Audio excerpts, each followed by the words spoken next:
Доброго дня, шановні студенти! Сьогодні починаємо вивчати вибіркову дисципліну основи психології. І перша лекція називається «Вступ до психології. Предмет та методи психології». Я Розов Віталій Ігорович, професор кафедри професійної психології, кандидат психологічних наук, доцент. Буду у вас проводити лекції. Лекції будуть подаватися в асинхронному та синхронному режимі. Семінарські заняття будуть проводитися виключно в синхронному режимі, а практичні заняття в асинхронному режимі. Тому почнемо. План сьогоднішньої лекції наступний. Перше питання. Психологічна підготовка та структура курсу основи психології. Друге питання. Психологія як наука, предмет та галузі психології. Третє питання. Методи психології.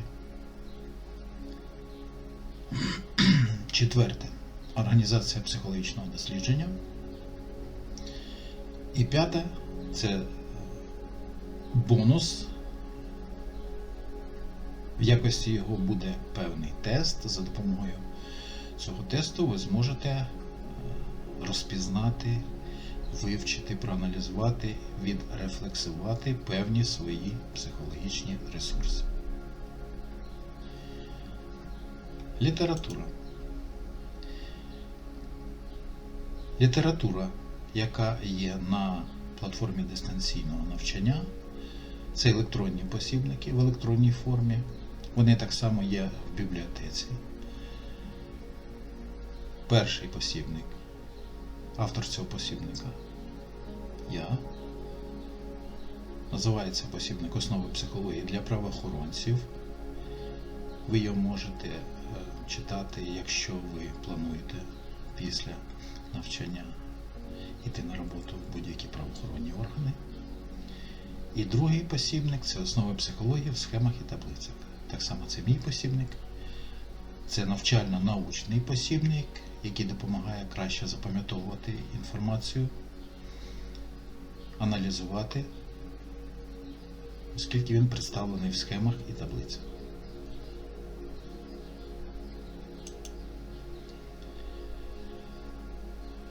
Отже, психологічна підготовка фахівця і структура курсу основ психології. Одним з ведучих напрямків удосконалення професійної діяльності є психологічна підготовка співробітників. Метою такої підготовки є формування професійно важливих якостей, знань, вмінь та навичок. Термін психологічні якості ми будемо вживати як синонім терміну психологічні риси або психологічні властивості особистості. Запам'ятайте це, будь ласка. Психологічна підготовка – це, дамо визначення, спеціально організований, цілеспрямований процес впливу на співробітників по формуванню, розвитку і активізації необхідних якостей, або, як я вже сказав, рис та властивостей, що є синонімами, а також знань, вмінь та навичок, які обумовлюють успішне, ефективне виконання професійних завдань. Основними завданнями психологічної підготовки можна вважати розвиток професійно важливих рис особистості, формування знань, вмінь та навичок. Серед цих знань, вмінь та навичок мається на увазі психологічних знань, вмінь та навичок. Це комунікативні, атенційні, пов'язані з увагою, спостереженням, мисленнєві, мнемічні, пов'язані з пам'яттю, емоційно-вольові, які пов'язані з емоціями та волею тощо. Формування та підтримання психологічної стійкості до дії стрес-факторів професійного та життєвого середовища. Також серед важливих завдань психологічної підготовки є формування та розвиток комунікативної компетентності, яка включає знання, вміння та навички щодо спілкування під час виконання професійних функцій та в повсякденному житті.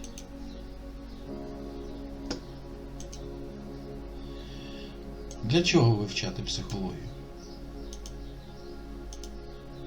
Психологи встановили, що є декілька причин, за яких необхідним є вивчення психології. Це, по-перше, пізнання та розуміння себе та інших людей, саморозвиток і адаптація до середовища, яке постійно змінюється,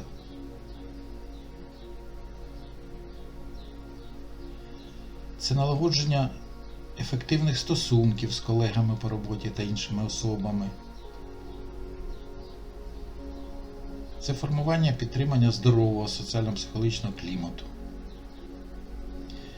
це розвиток професійно важливих якостей, знань, вмінь та навичок, вивчення та оцінка певних ситуацій, осіб, які приймають участь в цих ситуаціях тощо. Психологічна культура фахівця так само передбачає наявність загальнопсихологічних знань та вмінь, а також вмінь їх застосовувати в професійних ситуаціях спілкування. Психологічна компетентність допомагає уникнути серйозних помилок, які можуть виникати при судженні про людські вчинки внаслідок неврахування психологічних чинників. Тобто, вивчаючи дисципліну основ психології, ви зможете дати адекватну оцінку особи, з якою ви вступаєте в контакт або співпрацюєте, а так само об'єктивно оцінити власні психологічні ресурси, які необхідні для виконання певних завдань. Відповідно, курс «Основи психології» складається з таких тем, як предмети і методи психології, що ми сьогодні розглянемо, психологія особистості, тут ми будемо говорити про темперамент, характер, здібності, наче всі слова, які я використав, ви вже знаєте, але спробуйте задуматися, в чому різниця між темпераментом і характером, наприклад, або характером і здібностями. Серед важливих тем так само психологія когнітивних або пізнавальних процесів, таких як відчуття, сприймання, увага, мислення, пам'ять, уява. Психологія емоційно-вольових процесів. Тут ми поговоримо про емоцію, про емоційні стани, про методи саморегуляції таких станів. Та психологія волі. Що таке сила волі, які є вольові стани, які є вольові риси особистості. З чого складається структура вольової дії і взагалі що таке воля.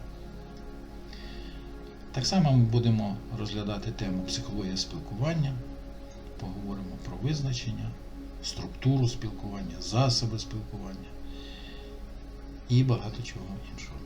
А так само психологія малої групи та натовпу. Основне завдання дисципліни основи психології – це загальна психологічна підготовка до професійної діяльності, розвиток психологічних рис, володіння професійно важливими знаннями, вміннями та навичками.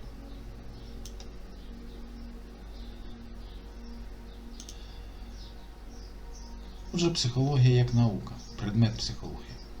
Всі науки умовно розподіляються на природні, технічні і гуманітарні. Природні вивчають природу, відповідно технічні засоби виробництва і знаряддя праці, а гуманітарні – культуру, суспільство і історію. Людина, відповідно, це особистість, а особистість – це соціальне явище, і відповідно всі його властивості соціально обумовлені. І тому психологія закономірно відноситься до гуманітарних дисциплін. Само слово психологія використовується в науковому і життєвому сенсі. В науковому це позначає відповідну науку, а в життєвому для позначення та характеристики емоцій, поведінки або ж певних властивостей людини.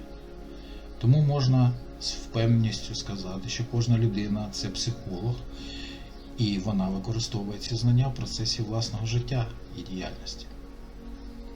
Ми часто говоримо «я думаю», «я почуваю», «я хочу», «я не хочу». Це значить, що кожен з нас має певний досвід дослідження себе та інших людей, пізнання свого внутрішнього світу і внутрішнього світу іншої людини. Все життя ми свідомо чи несвідомо використовуємо психологічні знання. Рівень пізнання свого внутрішнього світу визначає рівень розуміння інших людей, можливість побудови з ними певних стосунків, Оскільки кожен з нас живе в соціумі і контактує з іншими людьми, стосунки мають важливе значення для розвитку особистості. Під час спілкування ми осягаємо багато психологічних закономірностей, вчимося оцінювати емоційний стан, поведінку та інші властивості людей, партнерів по спілкуванню, колег.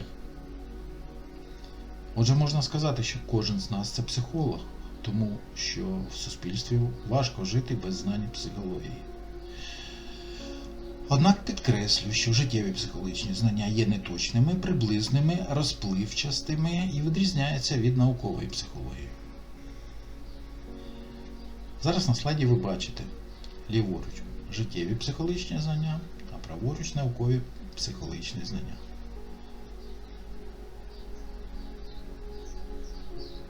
Якщо життєві психологічні знання фрагментарні, то наукові систематизовані. Якщо життєві психологічні знання приблизні і розпливчасті, то наукові – це система чітких понять. Життєві психологічні знання вони є конкретними, а наукові – узагальненими. Життєві накопичуються стихійно, наукові мають цілісний характер. Життєві інтуїтивні в більшості своїй. Наукові здобуваються за допомогою наукових методів. Життєві передача знань є ускладненою, а в науковій психології вона раціональна і усвідомлена. Життєві психологічні знання передаються з вуст до вуст, а в науковій знання накопичуються і передаються через певні джерела. В життєвій психологічні знання пояснюють розповсюджені в повсякденному житті факти, а в науковій можуть пояснити явища, які не спостерігаються в повсякденному житті. І останнє. Життєві психологічні знання існують в формі прислів'я, народних казок, анекдотів, уявлень народної мудрості і здорового глузду. А в науковій психології вони існують в формі понять і гіпотез, певних закономірностей, механізмів, тобто того, що ми будемо з вами вивчати. Поняття психологія. Слово психологія означає з давньогрецького науку про душу. Псюхе – це душа, а логос – наука вчення. В науковому вживанні слово психологія з'явилося в 16 столітті. Спочатку воно використовувалося як особливий термін стосовно певних психічних явищ. Далі в 17-19 століттях використання терміну стає ширшим і містить в собі свідомі і несвідомі особливості людської психіки. Отже, психологія – це наука про психічні явища, це по суті є сучасним предметом вивчення психологічної науки. Але психологія розвивалася поетапно, і фахівці виділяють декілька таких етапів становлення і розвитку психології як науки. Перший етап – це період формування психологічного знання всередині інших наук, таких як філософія і медицина. Тут знання мають умоглядний характер, дослідницький метод повністю не сформований. Психологічне знання розглядається як складова частина філософії або медицини, як вчення про душу, пізнання, свідомість. Психологічне знання є не самостійним. Відсутні наукові спілки та загальні погляди на предмет і метод психологічних досліджень. Другий етап – психологія як самостійна наукова дисципліна. Тут з'являються перші інститути, перші теорії, виникають професійні асоціації,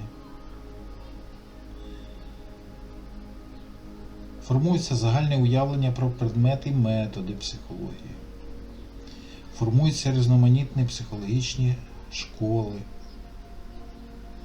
виникає велика різноманітність психологічних концепцій і теорій, розвиваються міждисциплінарні зв'язки, виникають нові галузі психології.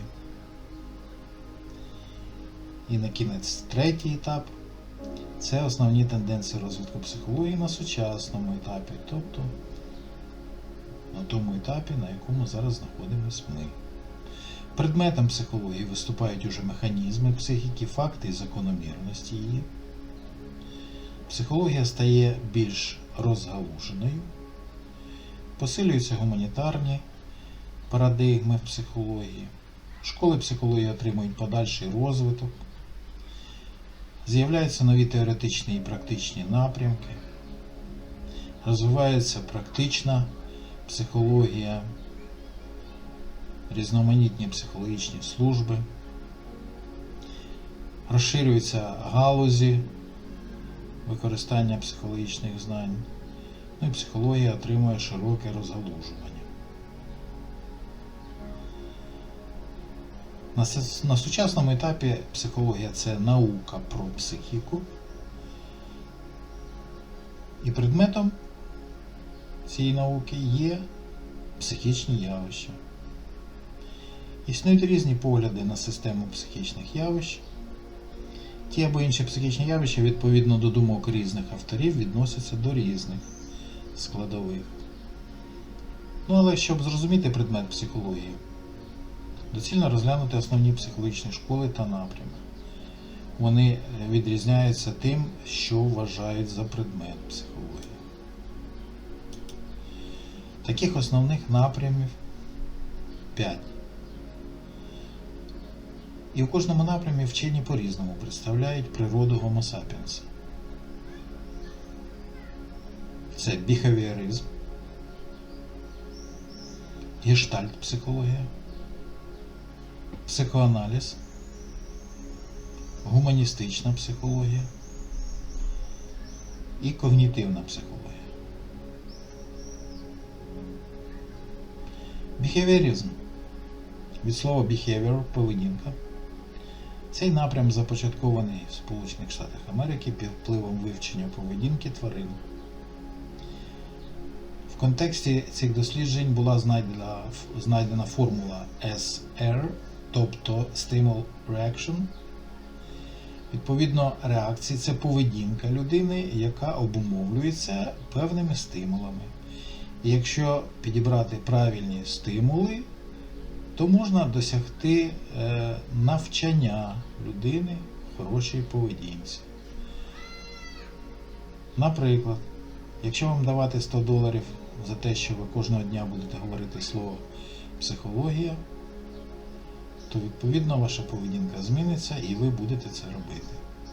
Але якщо вам за це бити палкою по руках, то відповідно від такої поведінки ви відмовитеся. Ось це, по суті, дуже просто, але формула SR. На сьогодні існує відділ біхевіористики в Академії ФБР. Вони займаються розкриттям серійних вбивств. Вони визначають, які стимули могли привести злочинця до таких реакцій, до такої поведінки. Які стимули в подальшому можуть його спонукати вчинити повторний злочин. І працюють дуже ефективно, розкривають серійні вбивства. Навіть є фільми, які розповідають саме про цей відділ біхевіористики. Якщо вам цікаво, можна подивитися фільм «Мовчання ягнят». Там, по суті, і описується цей відділ біхевіористики.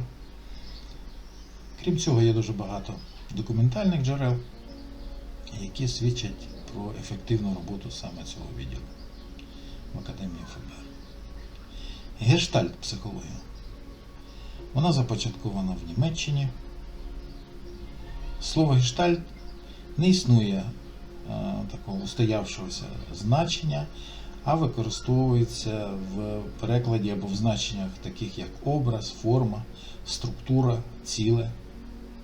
Постулат гештальт-психології в тому, що ціле не є сума його частин,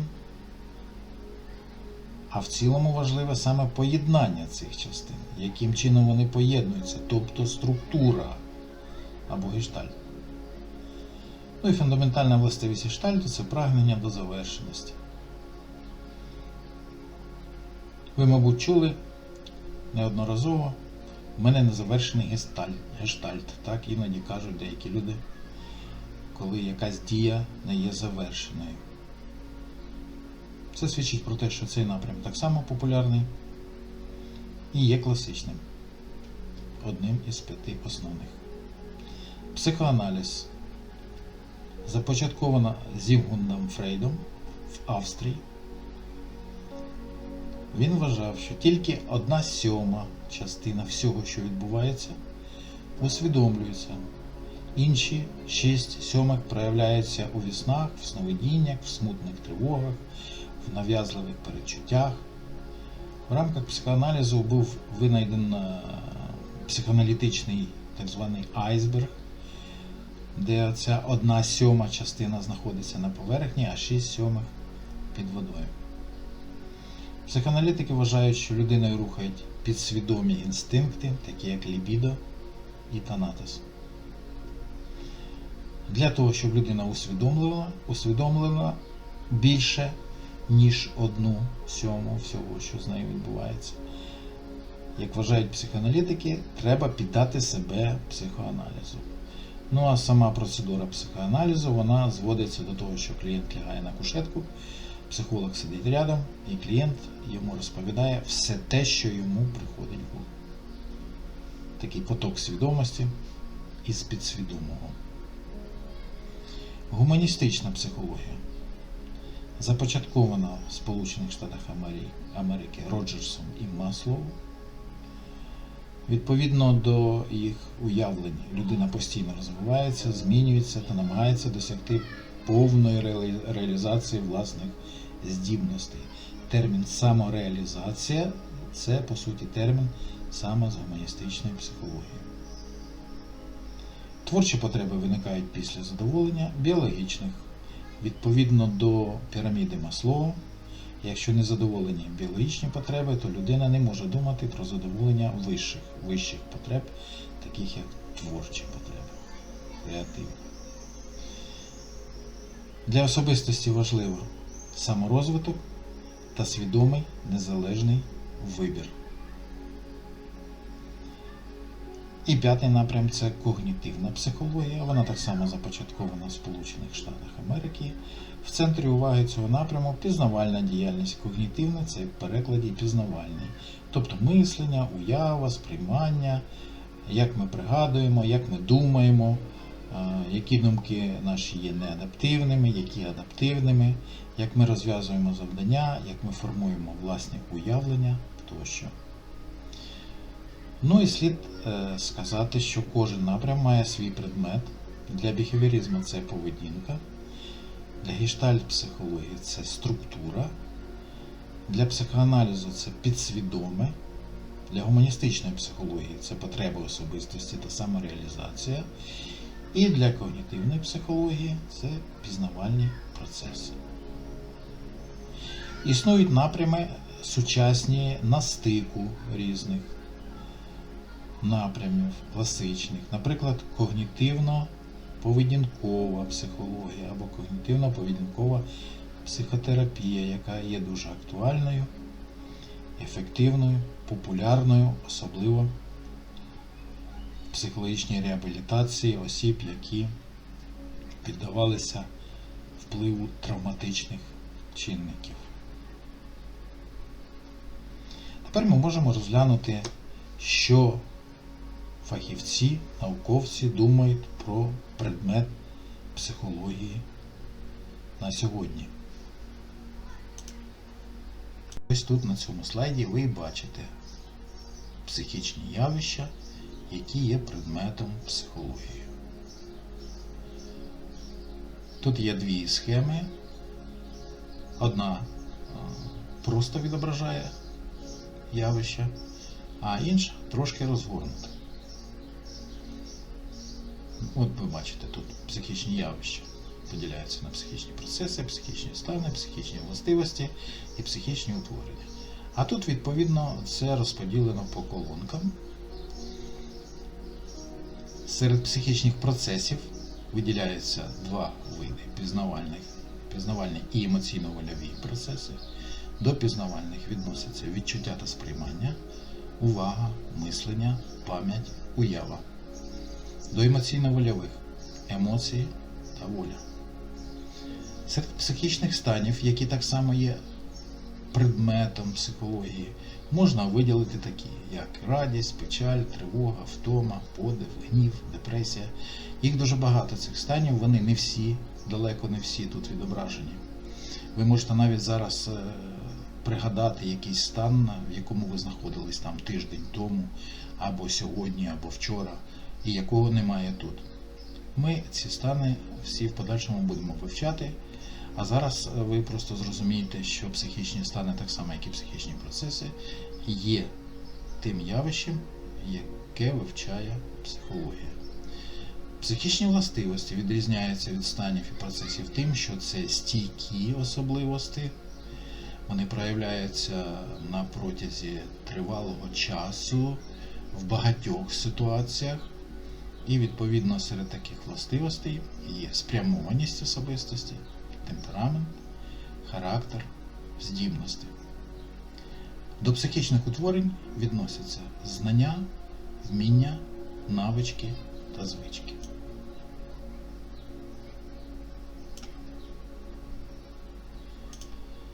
Відповідно, для вивчення предмету психології існує дуже розгалужена система психології. Тут на слайді ви бачите основні галузі психології. Це одна із класифікацій, в якій основні галузі психології поділяються на 3 групи. Це фундаментальні галузі, такі як загальна психологія, психогенетика, психофізіологія, нейропсихологія, психометрика, експериментальна психологія, психологія особистості, диференціальна психологія, психологія розвитку, зоопсихологія, вікова психологія, порівняльна та соціальна психологія.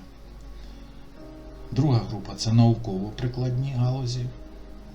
Відповідно, стільки діяльності, стільки і таких прикладних галузей психології.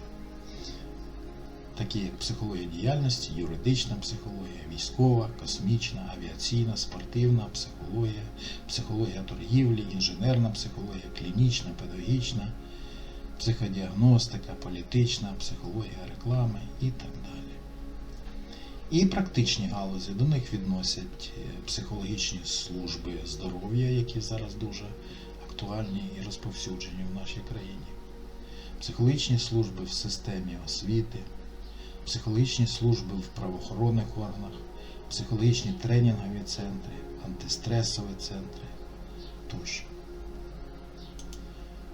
Отже, можна зробити такий висновок з першого питання, що предметом психології є психічні явища, факти, механізми і закономірності, які проявляються в діяльності та спілкуванні, психологічні особливості учасників професійної діяльності, міжособистісні стосунки та спілкування між учасниками діяльності, спілкування в підрозділі, в колективі, спілкування з іншими особами тощо. Крім цього, предметом психології є також факти поведінки, неусвідомлювані психічні явища, тобто несвідоме або підсвідоме, психосоматичні явища, які пов'язані з роботою психіки та тіла, сома, це в перекладі тіло.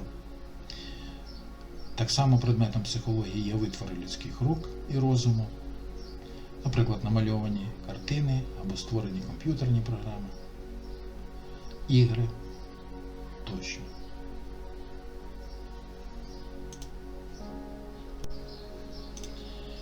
Методи психології.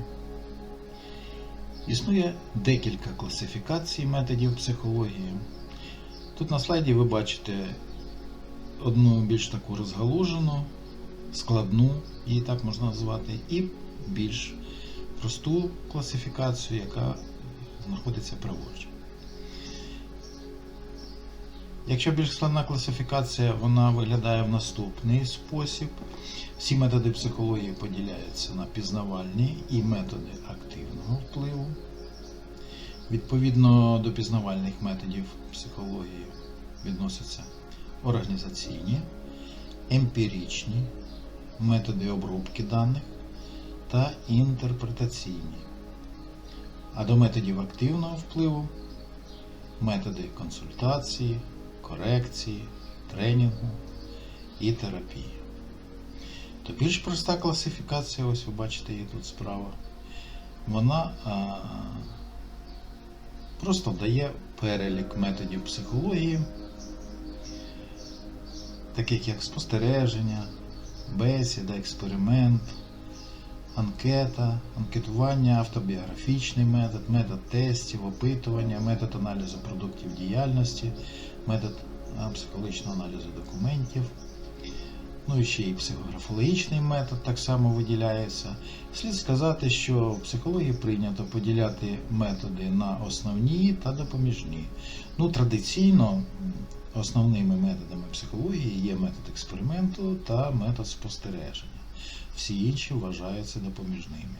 Але якщо ми говоримо про певні галузі психології, наприклад, юридична психологія, психологія оперативно-розшукової діяльності, то там трошки інша ситуація. Там основними методами, які використовуються для дослідження особистості, вивчення учасників професійної діяльності, основними методами є спостереження, бесіда, опитування, оскільки не завжди є можливість використовувати експеримент або метод тестів тощо. А зараз ми розглянемо кожний з цих методів. Метод спостереження. Спостереження в психології – це спеціально організований, цілеспрямований вид сприймання дослідником різноманітних зовнішніх проявів психіки в процесі здійснення професійних функцій та в повсякденному житті. Він включає використання будь-яких прийомів, що вносять зміни в природній хід досліджуваних явищ. Серед видів спостереження виділяються наступні. По характеру контакту безпосереднє та посередковане, за умовами діяльності польове, природне або лабораторне, експериментальне, за характером взаємодії відкрите або приховане, включене або стороннє, за цілями випадкове або цілеспрямоване, за фіксацією результатів констатуюче та таке, що оцінює, за впорядкованістю діяльності вибіркове або суцільне, довільне або структуроване. В ході спостереження експериментатор не втручається в психічне явище, що вивчається, а тільки фіксує. Є дві важливі вимоги до спостереження. Це наявність продуманого плану і друге – фіксація результатів спостереження в щоденнику. Необхідно заздалегідь спланувати, що саме і як саме ви будете фіксувати в щоденнику і спостерігати. Виділяються умови для отримання об'єктивних результатів спостереження. Такими умовами можна вважати наступні. Явища, що підлягають вивченню, спостерігаються в звичайних для них умовах, без внесення будь-яких змін в їх природний плин. Сам факт спостереження не повинен порушувати досліджуваного явища. Спостереження проводиться в умовах, які є найбільш характерними для досліджуваного явища. Збирання матеріалу шляхом спостереження проводиться за попередньо складеним планом або програмою відповідно до завдань дослідження.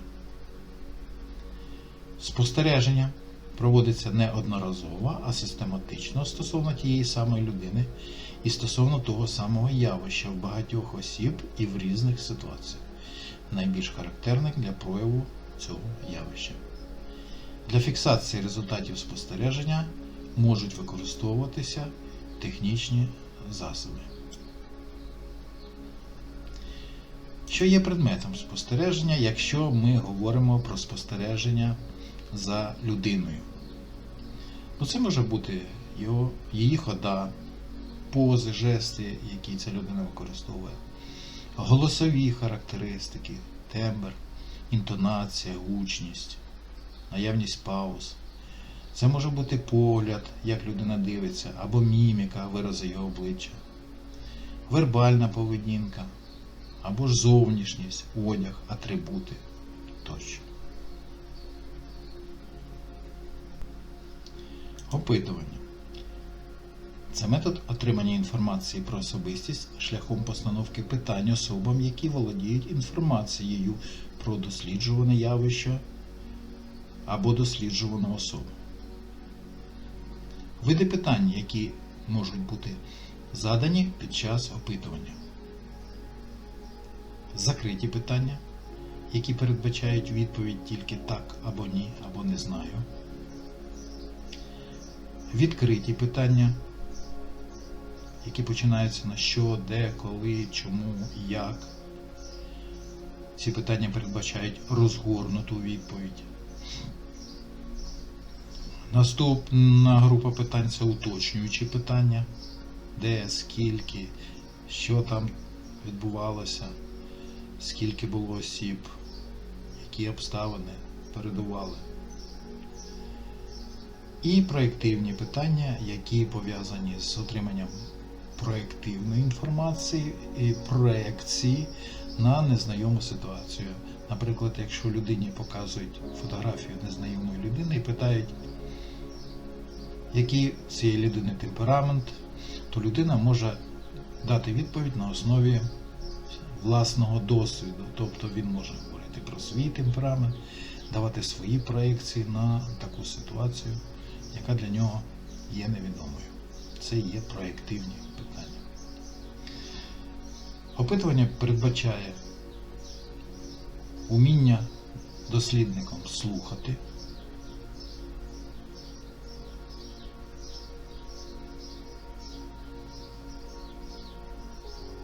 а також уміння уникати питань, які не рекомендується задавати.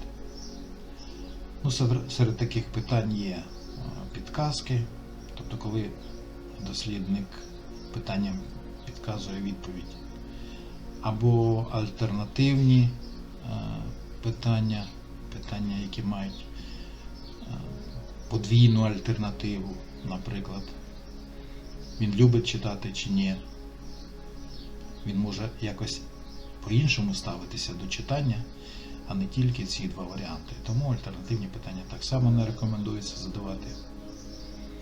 Оціночні питання, які так само в змісті питань мають підказки. І дуже широкі питання так само не рекомендується задавати.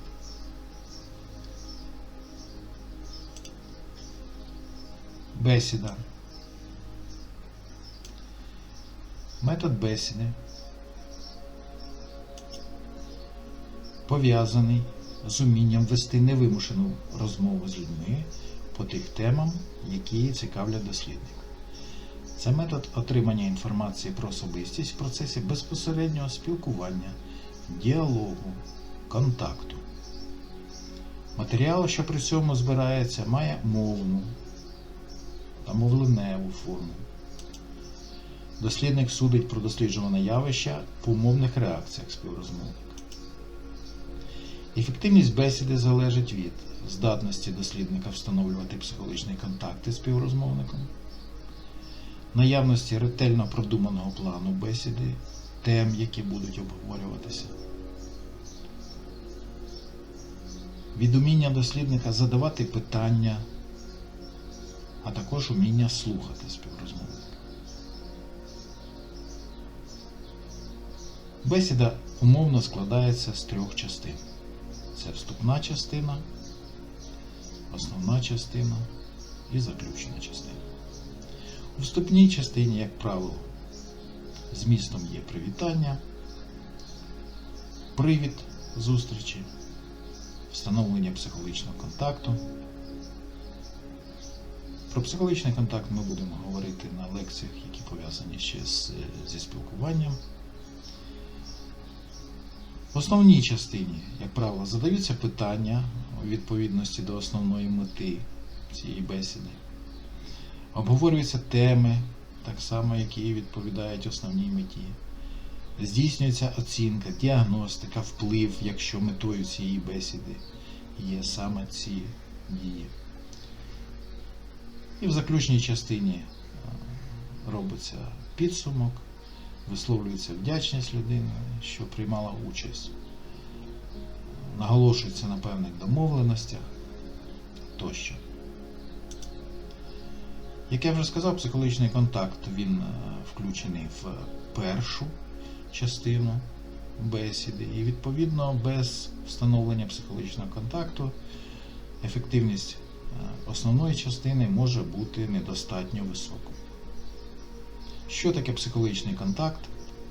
Це стан взаємної готовності до спілкування, що передбачає позитивне ставлення один до одного, відсутність бар'єрів спілкування і готовність ділитися або надавати інформацію. Існують прості правила підтримання психологічного контакту.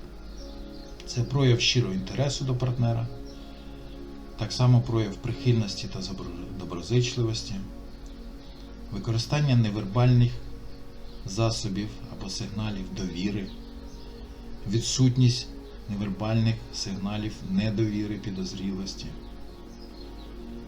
Це так само використання прийомів активного слухання або звертання до людини за ім'ям, з посмішкою, що показує, що вона цікава, вона викликає позитивні емоції, бажання спілкуватися. Ну і використання цікавих та близьких для людини тем обговорення.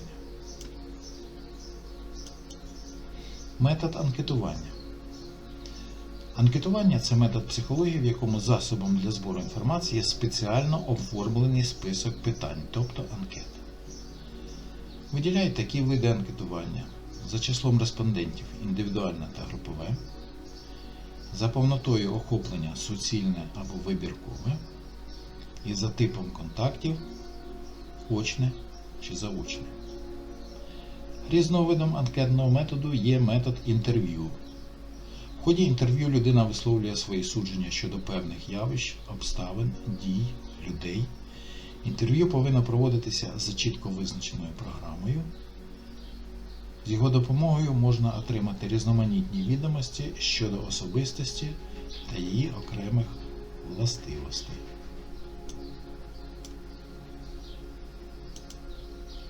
Біографічний та автобіографічний методи.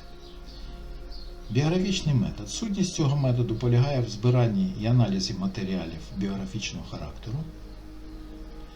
Сюди відносяться установлення конкретних біографічних даних, аналіз щоденників, збирання і зіставлення спогадів інших осіб тощо. Різновидом біографічного методу є автобіографічний метод. Від біографічного він відрізняється суб'єктивністю, тим, як власні біографічні факти сприймаються самою особистістю.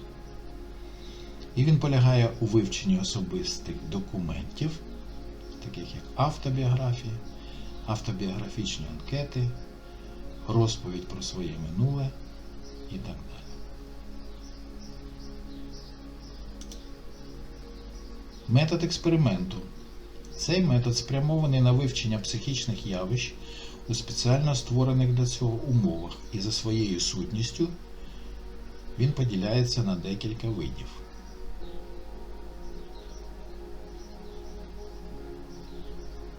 Лабораторний експеримент в основному застосовується в наукових дослідженнях, а також під час проведення психологічної експертизи. Природний експеримент сприймається учасниками як справжня подія, хоча досліджуване явище ставиться експериментатором у потрібні йому умови і піддається об'єктивній фіксації.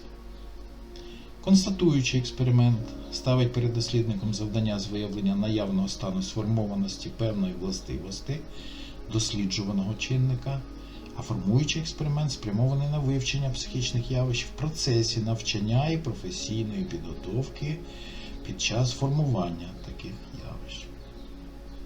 Асоціативний експеримент – це так само ще один вид експерименту, і сутність його полягає в тому, що досліджуваному пропонуються стимули різного типу, певні слова, малюнки, які можуть викликати у нього певні асоціації.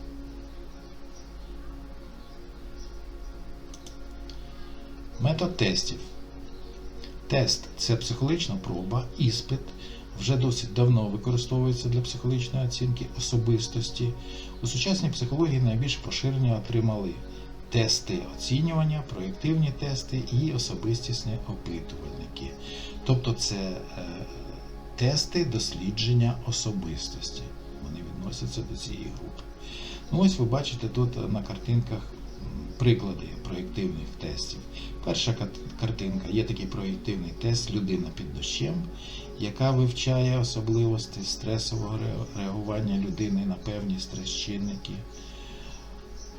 Тут на другій картинці ви бачите тест «Дерево», де треба вибрати чоловічка, з яким ви себе ідентифікуєте, і відповідно цього потім надається інтерпретація. Оця картинка відображує тест Роршаха, там пропонуються різні плями.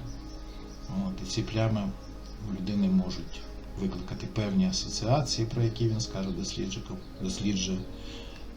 досліднику. І відповідно дослідник отримає інформацію про його певні властивості. І остання картинка – це картинка з тесту Розенцвейга. Тест фрустраційних реакцій. Тобто людині пропонується заповнити оцю нишу і сказати те, як би він відреагував в такій ситуації. Ну, наприклад, його дружина каже йому: «Це жахливо, що ти розбив мою улюблену вазу. Ця ваза була вазою моєї матері». Яка тут реакція? Відповідно, на основі цього робиться висновок про певну фруструючу ситуацію для цієї людини, яка виконує цей тест. Метод аналізу документів,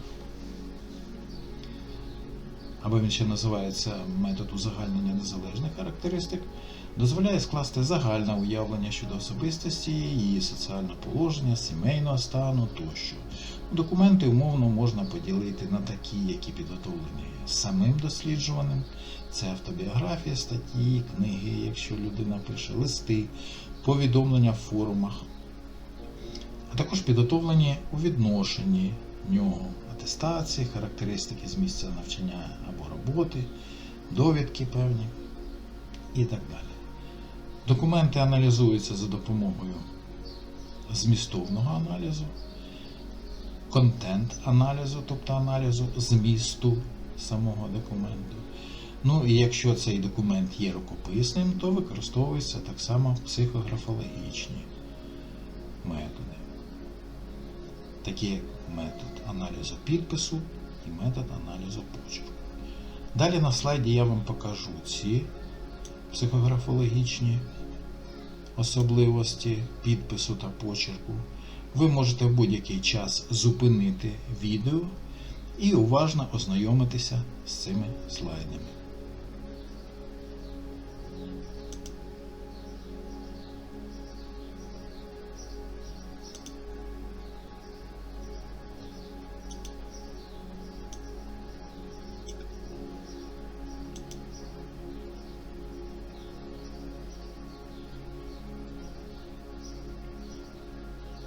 Наступне питання – організація психологічного дослідження.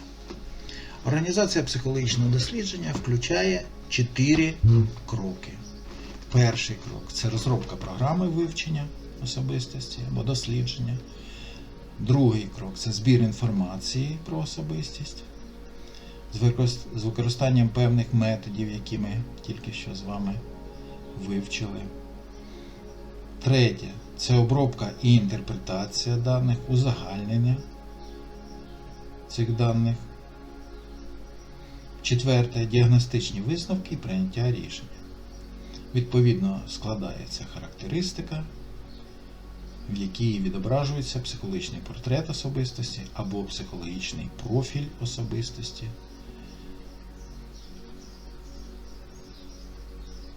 який може використовуватися під час професійно-психологічного відбору під час формування певних властивостей, під час психологічної підготовки, під час психологічної корекції та психотерапії та багато в чому ще де. Ну і наостанок я вам обіцяв бонус. А бонусом буде психогеометричний тест. Вам необхідно подивитися на 5 фігур, які зображені на цій сторінці, і вибрати з них ту фігуру, щодо якої ви можете сказати «це я», тобто ви. Тільки не займайтеся ніяким логічним аналізом, це ні до чого не призведе, просто постарайтеся відчути свою геометричну форму. І запам'ятайте її.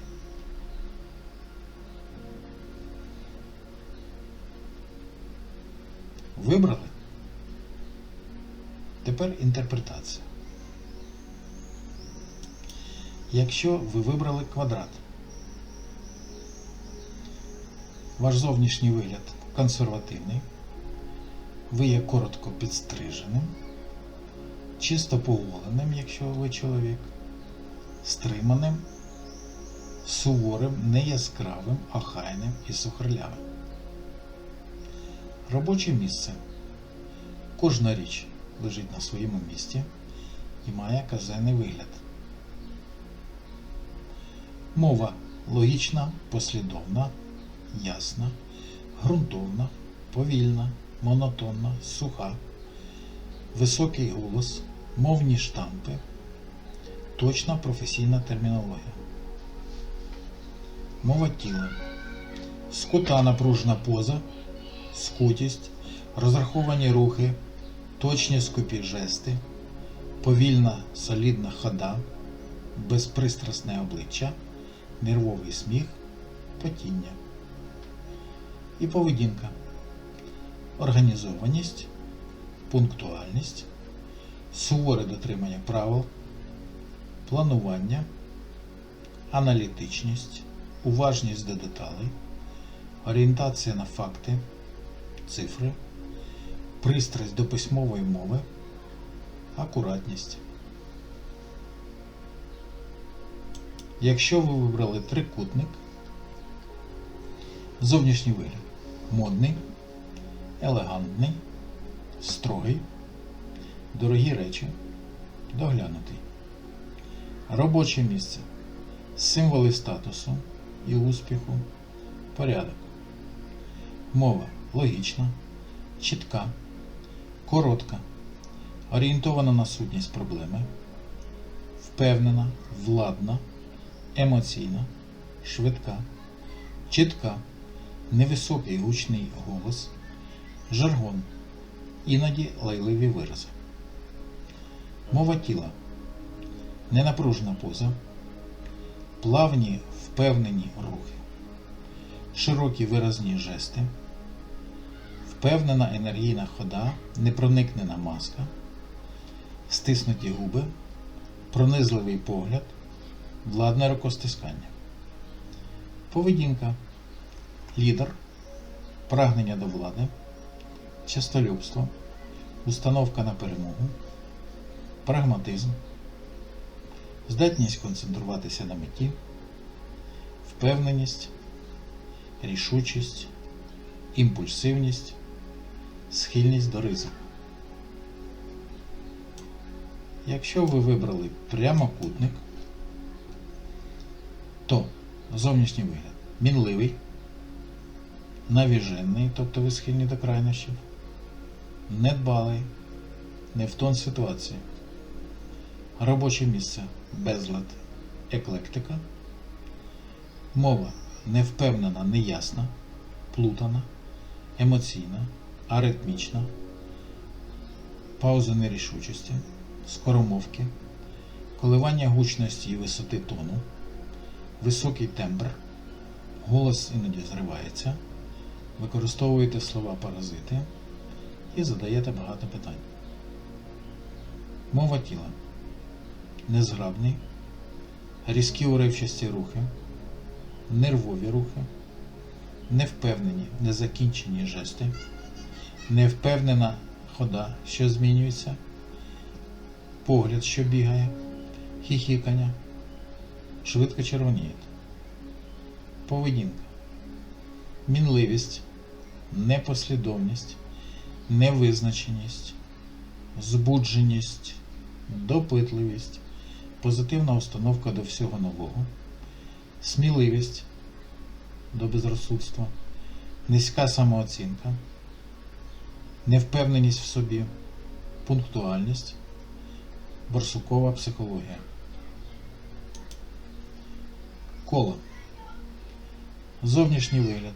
Неофіційний, часто без краватки, недбалий, моложавий, робоче місце, затишна домашня обстановка, мова непослідовна, відхилення від головної теми, емоційна, така, що заспокоює, розслаблює, плавна, соковита, густий низький голос, захоплені оцінки, компліменти, ми краще я. Мова тіла, розслаблена поза, вільні плавні рухи, доброзичлива посмішка, часті кивки головою в знак підтримки, дзеркальна поведінка, тобто яка віддзеркалює іншу поведінку, мінімальна дистанція, життєрадісна хода, доброзичливе привітання. Поведінка. Висока потреба в спілкуванні, контактність, доброзичливість, турбота про інших, щедрість, здатність до співпереживання, хороша інтуїція, спокій, поступливість, емоційна чутливість, довірливість.